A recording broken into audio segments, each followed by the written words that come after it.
Hello विद्यार्थी मित्रों, ધોરણ 11 સાયન્સ કેમિસ્ટ્રી ચેપ્ટર નંબર 6 ઉષ્માગતિશાસ્ત્ર। હવે આ ચેપ્ટરમાં અત્યાર સુધી જે લેક્ચર્સ કર્યા તેમાં આપણે શું જોયું? તેમાં આપણે જોયું ઉષ્માગતિશાસ્ત્રનો પ્રથમ નિયમ અને એના ઉપરથી આપણે આ જે તારણ જે છે એટલે આ સમીકરણ મેળવ્યું।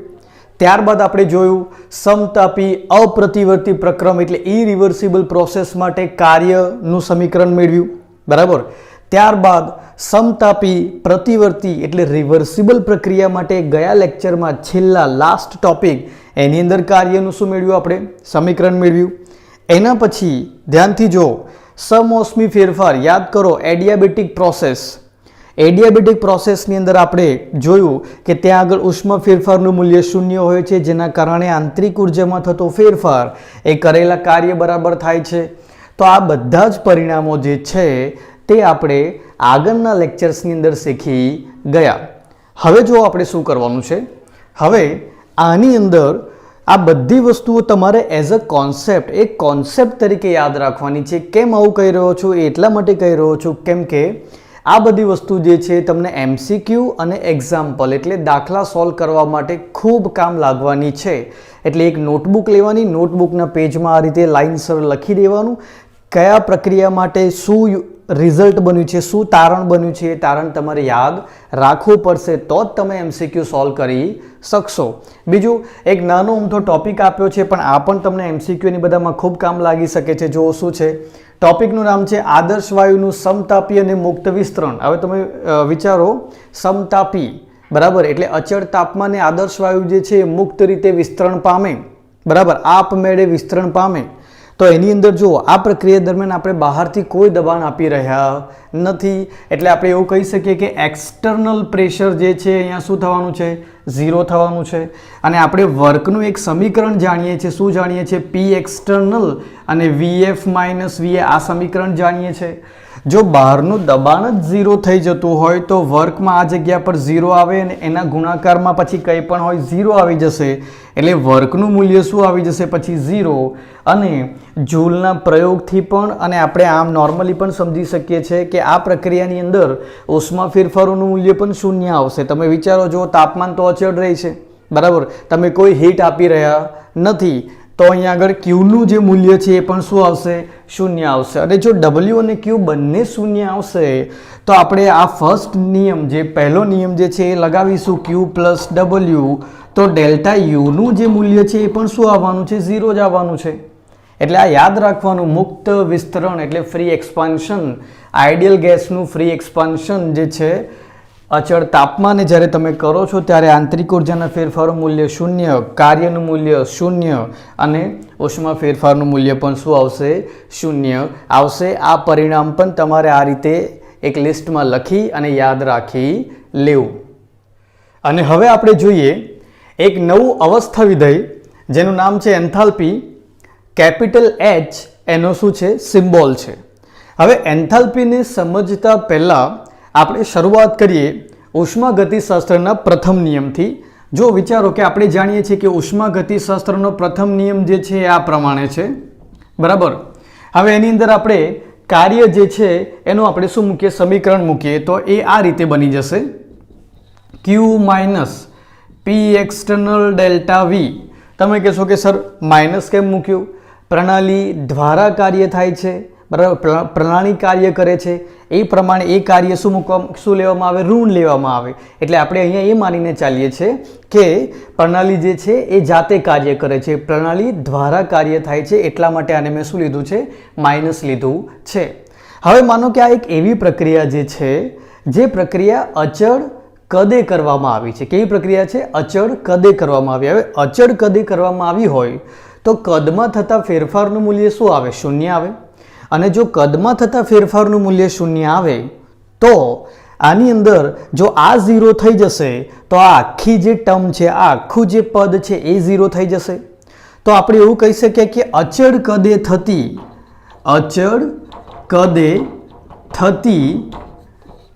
પ્રક્રિયાઓ માટે આ શું બની જશે? તો ડેલ્ટા યુ બરાબર ડેલ્ટા યુ બરાબર ક્યુવી બની જશે. હવે વી તો એટલા માટે મૂક્યું છે કેમ કે અચળ કદે થતી પ્રક્રિયા જે છે એટલા માટે આપણે આ મૂક્યું છે. હવે આનો મતલબ કાઢવો હોય તો શું થાય? આનો મતલબ એ થાય કે અચળ કદે શોષાતી ઉષ્મા જે છે એ પ્રણાલીના આંતરિક ઉર્જાના ફેરફાર બરાબર હોય છે. જ્યારે કોઈ પ્રક્રિયા અચળ કદે થતી હોય ત્યારે એ પ્રક્રિયામાં શોષાતી ઉષ્મા એ કોના બરાબર હોય? આંતરિક ઉર્જાના ફેરફાર બરાબર હોય છે. આ એવી પ્રક્રિયાઓ માટે જે પ્રક્રિયાઓ અચળ કદે થતી હોય. હવે આપણે શું વાત કરીએ? હવે એવી પ્રક્રિયાઓની વાત કરીએ જે પ્રક્રિયાઓ અચળ દબાણે થતી હોય. કેમ કે રાસાયણિક શાસ્ત્રની અંદર, રસાયણશાસ્ત્રની અંદર, કેમિસ્ટ્રીની અંદર આપણે જેટલી પણ પ્રક્રિયાઓ કરીએ છીએ એમાં મોટે ભાગે જે છે આપણે શું રાખતા હોય છે? દબાણ અચળ રાખતા હોય છે. એટલે અચળ દબાણે થતી પ્રક્રિયાઓ જે છે એ કેમિસ્ટ્રીમાં સમજવી ખૂબ મહત્વની છે. તો આપણે એ જોવાનું.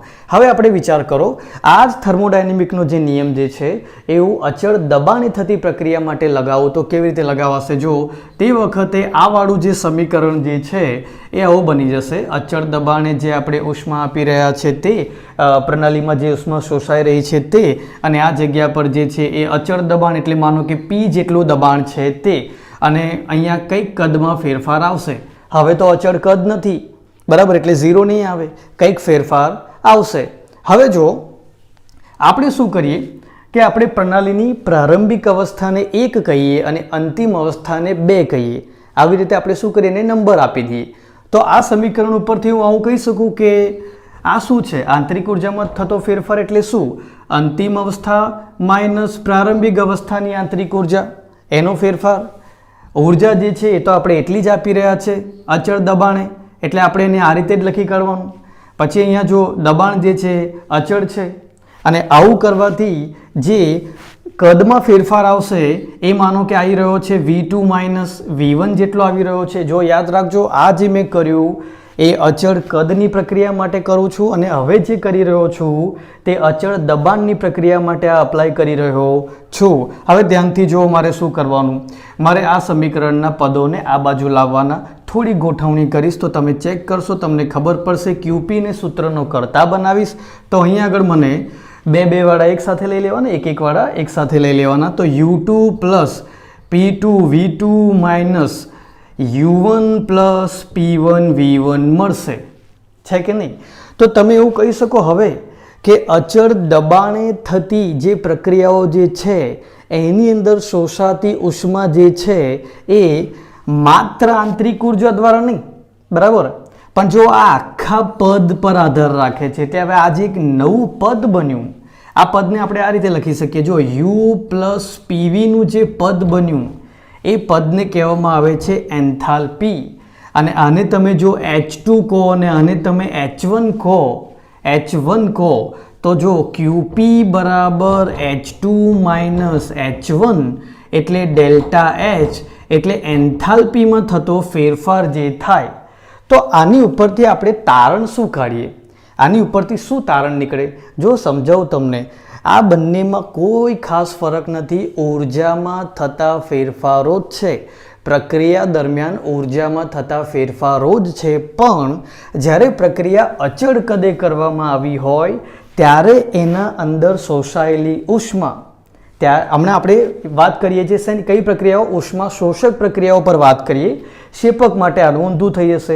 જો આનો જે છે, જો ઉષ્મા શોષક પ્રક્રિયાઓ માટે આનું મૂલ્ય ધન આવતું હોય તો શેપક પ્રક્રિયાઓ માટે આનું મૂલ્ય શું આવશે? ઋણ આવશે. ખાલી ચિહ્નનો ફરક પડશે. એટલે હમણાં આપણે વાત કરી રહ્યા છીએ ઉષ્મા શોષક પ્રક્રિયાઓ. તો જો જ્યારે અચળ કદે પ્રક્રિયા થતી હોય તે દરમિયાન ઉષ્મા શોષક પ્રક્રિયાઓની અંદર, એટલે પ્રણાલી દ્વારા શોષાતી ઉષ્માનું મૂલ્ય જે છે એ આંતરિક ઉર્જાના ફેરફાર બરાબર આવે.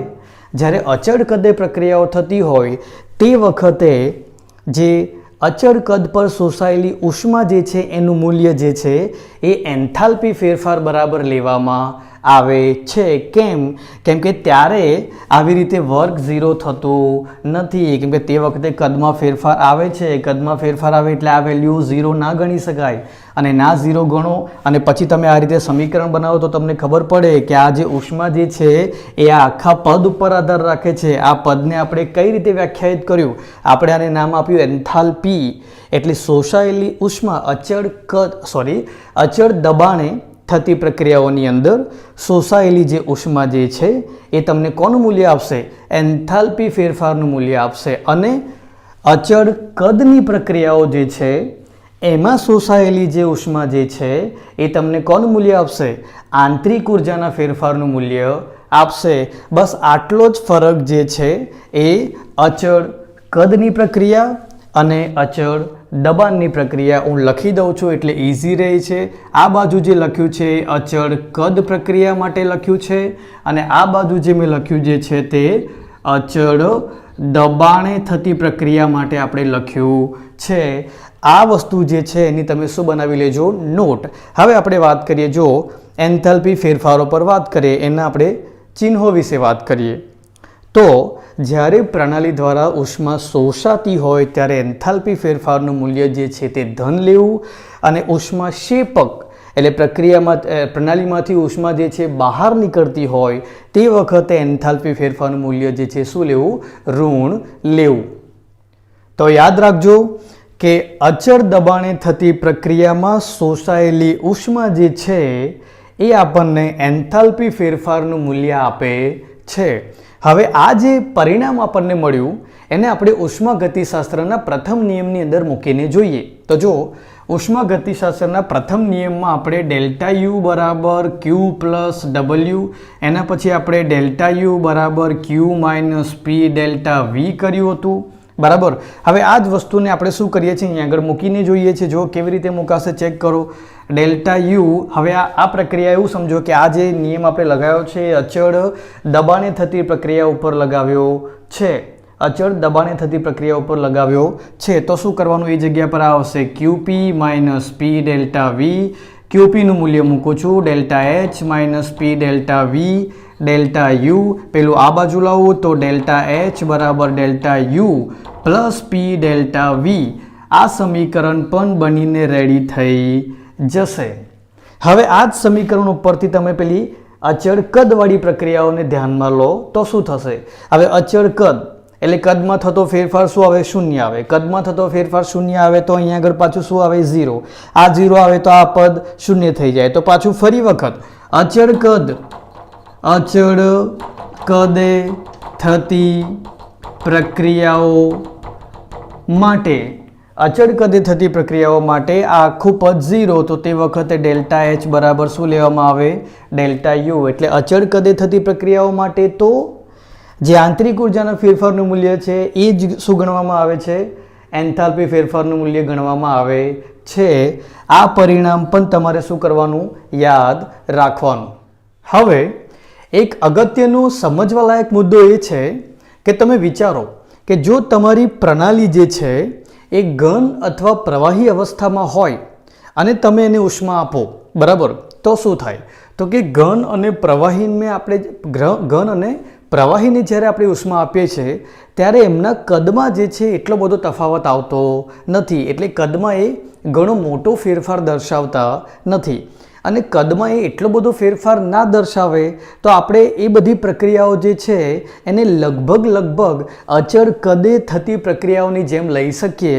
અને અચળ કદે થતી પ્રક્રિયાઓ માટે આપણે જાણીએ છીએ કે ડેલ્ટા એચ એટલે એન્થાલ્પી ફેરફારોનું મૂલ્ય એ આંતરિક ઉર્જાના ફેરફારના મૂલ્ય બરાબર આવે છે. આપણે જાણીએ છીએ કે ડેલ્ટા એચ બરાબર ડેલ્ટા યુ, બરાબર. હવે થોડા ઘણા જો કદમાં ઉષ્મા આપવાથી થોડા ઘણા કદમાં ફેરફાર આવતા પણ હોય તો એ એટલા અતિશય નાના ફેરફારો હોય છે કે બંનેના મૂલ્ય વચ્ચે એટલે ડેલ્ટા એચ એન્થાલ્પી ફેરફાર અને આંતરિક ઉર્જાના ફેરફાર વચ્ચે એટલો ઓછો તફાવત હોય છે કે એ તફાવત તો તમે અવગણી શકો. એટલે લખ્યું છે બુકમાં કે એટલો તફાવત સાર્થક હોતો નથી.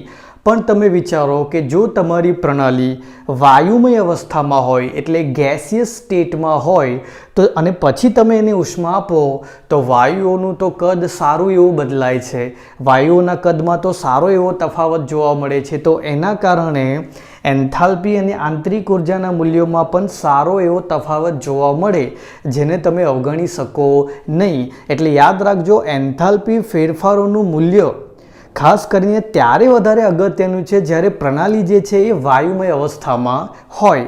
અને એના ઉપરથી આપણે એક તારણ બનાવીએ. કેવી રીતે? દાખલા તરીકે જુઓ કે આપણે એક રાસાયણિક પ્રક્રિયાનું ઉદાહરણ લઈએ છીએ જેમાં એ જેટલા પ્રક્રિયકો જે વાયુ અવસ્થામાં છે તે પ્રક્રિયા દ્વારા બી જેટલી નિપજ બનાવે છે. ફરી બોલું છું, એ જેટલા પ્રક્રિયકો પ્રક્રિયા દ્વારા બી જેટલી નિપજ બનાવે છે.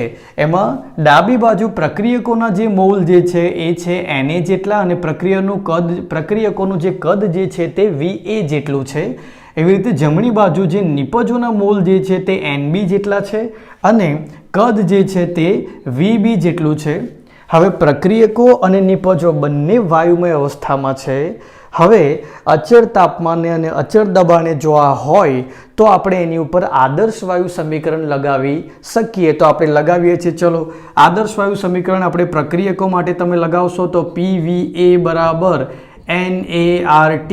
એ જ રીતે નિપજ સાઈડ પર તમે લગાવશો તો PVB બરાબર NbRT.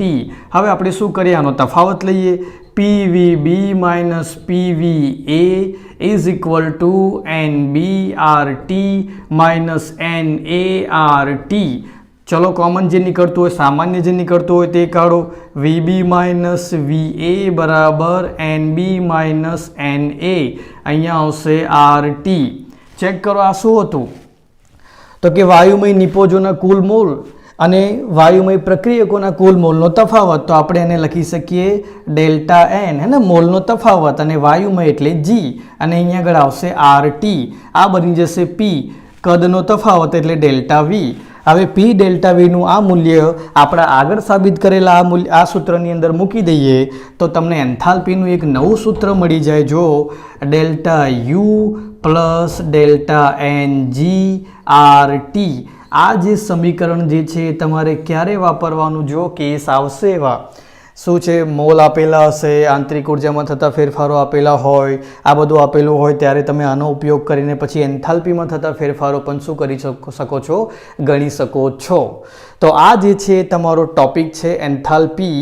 એટલા માટે એક પૂરા લેક્ચરમાં ભણાવું છું કેમ કે આ ટોપિક ઉપરથી MCQ જે છે એ કોમ્પિટિશન એક્ઝામમાં આવવાના ખૂબ ચાન્સીસ છે. પ્લસ દાખલાઓ ગણવામાં તો આ અતિ ઉપયોગી છે ને છે જ.